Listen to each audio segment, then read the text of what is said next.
figured, it might tweak somebody's interest out there. I mean, because you guys always have your. I mean, how much was your video editing software? I mean, wow. It's Final Cut Pro. Cut, you mean? Yeah. What is Final Cut Pro? It's a little different. Yeah, it's a lot different. It's like I'm dealing with live action video, John. Yes, but how much is that? If someone was to buy that, Final Cut Pro is $300. Yeah, $300. Yeah. So but the thing is, I wouldn't have to, I don't know, draw.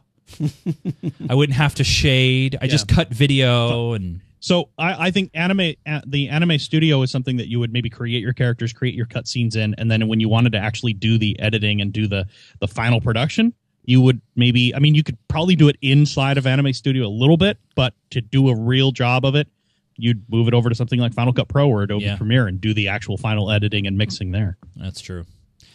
Well, great pick, John, for all those anime creators out there. And we'll have a link in our show notes and a link in the description of the video if you guys want more information about it. All right, Mr. Joseph Falbey, you got a pick that looks really cool. What's your pick this week? So I'm into RC. I fly a few different airplanes, and I've for a long time I've been flying with this. This is a Spectrum DX6i. This is a great radio. It's about $150, $200, somewhere around there, depending on which overpriced hobby shop you buy it in. It's a nice radio. I've been really happy with it. 6 channels. It binds with all the Spectrum stuff. It does a pretty good job. But I am ready for an upgrade. And I thought about picking up one of their new radios, like a DX8 or something like that, from Spectrum. And they do a pretty good job. I'm going to set that down. Don't want to drop it. But a great website called Hobby King sells another line of radios that are from Turnigy. And this is the Turnigy 9XR. Holy crap, man. So this is a 9-channel radio. It's a fully digital radio. You can see the screen there at the bottom. You probably can't read it, but it's telling me the throttle's not all the way down. I have a picture here of it. So yeah. So basically, this will do everything and more than my my DX6i. It's a full up 9-channel radio. The big difference is obviously it's not a Spectrum brand, so it doesn't link with Spectrum gear. It's $50. Right, yeah. This is a $50 radio. That's just $50. It's a little more than that because this module right here, which is this Orange RX module, which lets it link with Spectrum stuff, is about $20. Okay. So for $80 you get a radio that is better than most radios at the, I want to say, the $400, $500, $600 range. Wow. The downside to it is when you order it, it comes out of Hong Kong, so it takes kind of a long time to get to you. But it's a really, really nice radio, and if you're into RC and you're doing anything with that, you really can't go wrong with this because you can switch this module out, and it'll support basically any other. It's a standard module interface. Another company actually came up with this standard, so it'll support almost any other radio system that's out there. Holy crap. And for $50 for a 9-channel radio, you really can't go wrong with it. The other thing that's really cool about it is the code that runs on it, because this actually has a full computer in it. We do have a live question. They want to know how many profiles does it hold? That's a really interesting question. Many. It's one of many. So I have to. One of the things it does is it alerts you and says your switches aren't in all the right places when you go to turn it on. So I'm scrolling down the number. So it looks like it has at least a 16 model memory. But one of the things that's cool about it is it's an open source radio. The software was actually developed by the open source community for their previous generation radio, the 9X. And this radio has a programming port on it. There's actually underneath this little rubber patch, there's a programming port. You can get a little board that hooks it up to USB on your computer, and you can write your own firmware for it. And they have supported information on it. They have all the software out there available for it. And there's a whole big open source community behind this radio and this series of radios. Here's that interface board that you were talking about right there. If 16 isn't enough for you, you can probably find a firmware that'll support more, or you can, tweak things. You can change completely how the whole radio works. I think it's a really cool radio. And you know what? For $50, if you're into RC, this is a smoking deal. Wow. It's really awesome. But just try it. It's $50. That is awesome. I have just the USB you have controller. You have this one. Hold on. Let me go. Joe approves of that controller. I have that one. You have this one. I have Real Flight. This is a nice controller too. The thing you can't really get across though is the actual gimbals. These controls on the Turnigy actually feel really good. They feel like they're really strong. I was actually impressed with how good they felt under your fingers. So, but yeah, the Real Flight controllers, it's a great way to get into RC. That's another whole. I should do that as a pick one of these times. We should actually do that as a play along, Joe. As a whole play. Yeah, that's a good point. We can do multiplayer. We have like 3 or 4 people who have it. Yeah. So, but yeah, I just think that Turnigy 9XR is a great radio. That's an awesome pick, Joe. Interesting pick, but very cool. Thanks, It's a Joe. little outside, but No, it's all right. still geeky. Right? So my pick this week, and I'll be talking more about this. I'll probably be making some videos about this later on for the show site. Or for the network site. I've been in the market now looking for a new phone just because of the fact that I saw, at least for the 5S, that Apple wasn't going to be making any changes to their screen size of their iPhone. And so, since they're probably going to be waiting to the iPhone 6 to do a revolutionary redesign as far as screen size and go a little bit bigger, I didn't want to really waste my upgrade that I have available to me through my carrier, which is AT&T. And so there was a story on Engadget over the weekend. I think they posted it on Friday that Radio Shack would be selling the HTC One for a discounted price of $149.99 if that's with a 2-year agreement or a new contract. And then they would be giving you $100 in Google Play credit, which is very beneficial if you have to buy apps, like I would if I would be moving to the new phone. Which, guess what? Yeah, that's my pick. I did. I picked up the HTC One, and it's one of the top Android phones out there today. It's available in 2 different varieties, 32 gigs and 64. It is an LTE phone, and it's available in silver and black, but I think AT&T only offers the silver. I haven't seen AT&T offer the black, or at least they didn't have it at Radio Shack, which was where I was buying it. So I ended up getting the silver, which is not too bad, but let me turn it on here so you guys can check it out. The screen is a beautiful 1080p screen. It's, I think, 441 pixels per inch. So Retina, if you're taking that from the Apple point of view. Some of the other cool little specs on this sucker, it's got a Snapdragon Qualcomm 1.7 gigahertz quad-core chip. It's 32 gigs of storage for this model. They also have a 64 gig available. 4.7-inch 1080p screen. The sound, it's got front-facing stereo speakers with built-in amps provided by Beats Audio. It does, believe it or not, this is the best-sounding cell phone I have ever heard. I truly mean that. It also has Bluetooth, GPS, all that fun jazz, HTC, NFC. FFC. I have to say, I've only had it for a day, and I have rooted it. I'm messing around with some custom ROMs. I actually got pretty much a stock Android experience, and it's so good. Got all that AT&T stuff off of there. But I gotta say, I'm very impressed with it so far. I'm still getting to know it, and the good news is a lot of the apps that I use on iOS are available on Android, and they're still free, and anything that I need to pay for, I will have Google credit for. So I went ahead and took the upgrade. I was able to move my unlimited data over, so now I have 4G LTE goodness, and I'm very happy with it so far. But it's only been a day, and as I mess around with it more, I will report back. But that is my pick this week, the HTC One. John needs a new cell phone. John has an Evo. We both have HTC phones now. John, we're in the club. I have a Foxconn phone. Okay, see it. You have a Foxconn. Yeah. It was like, whoops. John, Joe, to be that's honest, true. you guys probably have Foxconns too. That's true. In actuality. 935-425. No, it doesn't have an AirPlay-like feature that I can push out to the boxy. But I do have controllability with YouTube and Netflix and all that other stuff. I actually really I watched the Citrix presentation at their Synergy conference a while ago. That's something I'm doing at work. And they were demoing all of their stuff on iPads because they had an Apple TV hooked up to the projector so they could get really easy video out. Oh. It was really kind of entertaining. When they tried to do it with an Android device, they couldn't get it to work, so they had a guy come up with a camera over the shoulder to do it. Yeah, this doesn't have a video out port on it. It has micro USB output. Mr. John... Oh, wait. What? Before I say goodbye. What? Before I say goodbye, I had one final thing that I wanted to talk to people about. One final thing. Don't do drugs, kids. No, don't do drugs.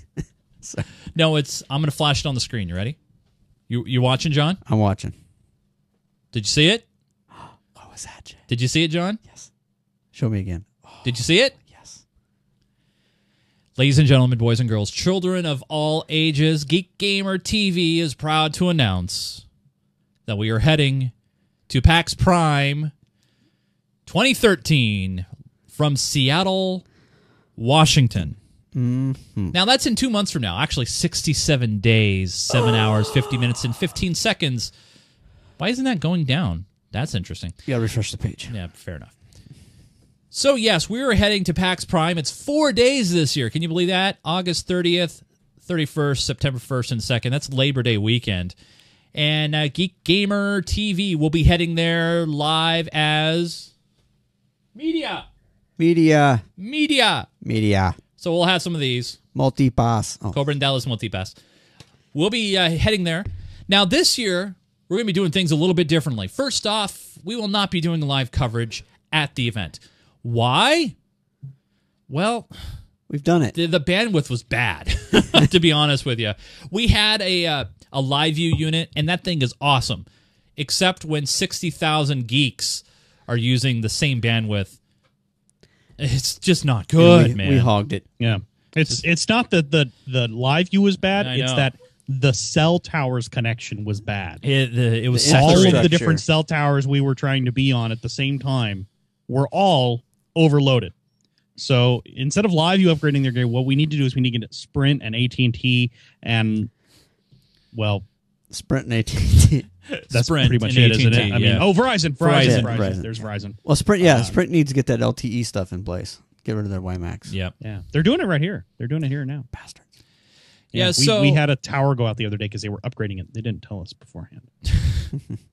So what we need... So basically, here's the deal. And the reason why I'm announcing this to you guys so early is coming up here in the next couple of weeks. I'm going to be launching the PAX Prime 2013 page.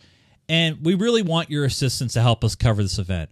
What that means is it's going to be... we're going to want your help and donations, and we'll have a list of things that we would like to pick up. We'll have a wish list on Amazon, and we really want to try to crowdsource and fund our coverage of the event, which means we're going to have interviews in many different places. Also, we'll do a live recap show every evening back here live in the, I would say, the Geek Gamer Studios. We'll do a live recap here. It will be a lot of fun. And yes, Cameron Man hopefully should be here for this. I didn't get confirmation that he's going to come, but he should. Yeah. So, because we're still put that gonna time off request in now. Yeah, I would do that. Yes. And we're still gonna shoot some video. Some? Yes. Some? Yes. We're gonna shoot a lot of video at the event. We're just not gonna do it live. We're just not gonna do it live. That's all. Yeah. That's true. Well, I mean, the video will be recorded live. It won't be broadcast live. Does that make sense, John? Do you understand what we're trying to say here? It's pre-recorded in front of a live audience. Yeah, sure.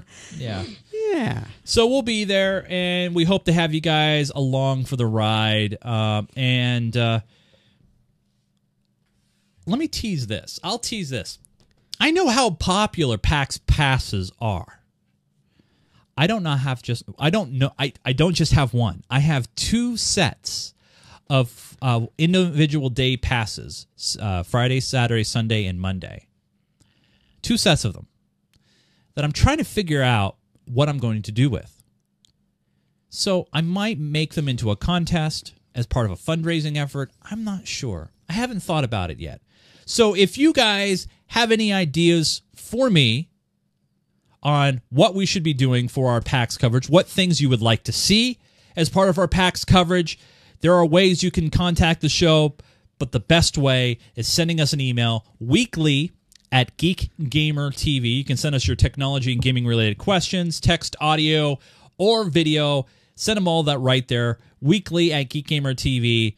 And I would love all your ideas on what you guys think of what we should be doing for PAX. What's up, John? I was reading the comments in the chat room. All right, fair enough. Yeah. Is 425 Cameron invite Rachel? Is that Cameron? Is that Cameron? Cameron, are you there? Anyway, maybe that's Rachel. It could be. It could be maybe Rachel. She needs some tickets. So yes, send your comments and questions to weekly at GeekGamerTV. Any PAX related stuff, what you want to see covered. We cannot wait. 2012 was awesome. 2013 is going to be even better. Mm-hmm. And I think we'll even do some personal challenges as well. I think because they have the arcade and they have the free play area that we didn't really touch too much on and did any taping of. Well, I want to have a little bit more flexibility this year. I mean, yeah, not doing the live stream, that will kind of free us up for some of that a little bit. Yep. Because we won't have to be... We're not determined to a yeah, schedule. That and trying to be on camera for our viewers. And have to worry about making sure the stream is up and stuff and all that stuff. Sticking me in front of a live camera to do interviews that I'm not ready for. Yes. John Kessler. You can follow this guy on Twitter. It's not really him, but it's a fake. It's real. It's not a fake. It's real. John Kessler. You can follow him on the Twitters at VWKenny. But really, he's the guy who keeps an eye on the chat room and plays a lot of Eve. So if you have questions for John, you can definitely send them to him. John at GeekGamerTV. That's JON. Yes, and he'll answer your favorite Eve questions. Because that's all he's good for. Yeah. Joseph Falbey, you can follow him on Twitter, and he did tweet twice this past couple weeks. So no, very shocking. What did he say? Well, why don't you ask him? Joe, what did you tweet? I don't remember. Oh, there you go. Boy, that was exciting. Joe's in charge of the Oregon Bureau of Technology, Gaming Research, and Development, and you can follow him on Twitter at Falbey, Falbey. Yeah. Thanks so much, Joe. The tweets were Minecraft related, John. Yeah. Oh, by the way, Joe is also the co-host of the worldwide famous show Minecraft Me, which is Thursdays on this network. Yep. Go figure that Normally one. Thursdays. Normally Thursdays, which will be Thursday this week. Generally. It will be this It will be Thursday this week. Yes. Yeah. But not next week. Yeah. We'll tell you guys about it on Thursday. By the way, you can follow me on Twitter at Nunes, Nunes, and you can also follow the network on Twitter. Please do so at GeekGamerTV. You're going to want to because there's going to be some really neat things coming up down the road.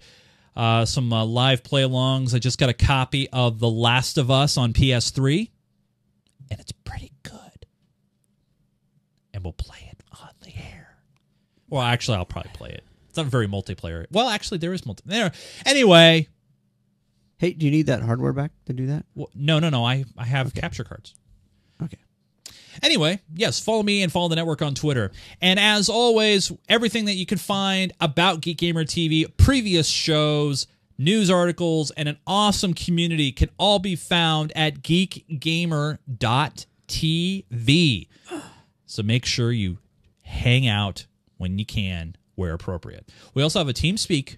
In case you didn't know that, we have TeamSpeak now, where you can chat at us while we're playing games, if we're playing games, which we never play games. John, you should jump in our TeamSpeak. We have a TeamSpeak server. Did you know that? No, I did not. And guess what, John? I'll do this for you. What? I'll even make an Eve room for you. Really? That you and all your friends can come in and use. And you don't have to host a TeamSpeak server anymore. But I'm serious. But I am taking care of one of our own right now. But nothing. We have a 32-slot TeamSpeak server. So do I. Not anymore. You don't need it. Don't need to worry about admitting it anymore. Except for the fact that it's URL'd. It's a registered URL to my TeamSpeak server. Well, we have one too. It's ts.geekgamer.tv. Mm-hmm. We do the show every Sunday evening at 6 p.m. Pacific, 9 Eastern at live.geekgamer.tv. We really appreciate you guys joining us. Hope you guys had a lot of fun as we did in making this show. For Mr. Joseph Falbey, John Kessler, my name is Chase Nunes. Until we all talk again, we're all silent. Hey, John, say goodnight, Grace. Good night, Gracie.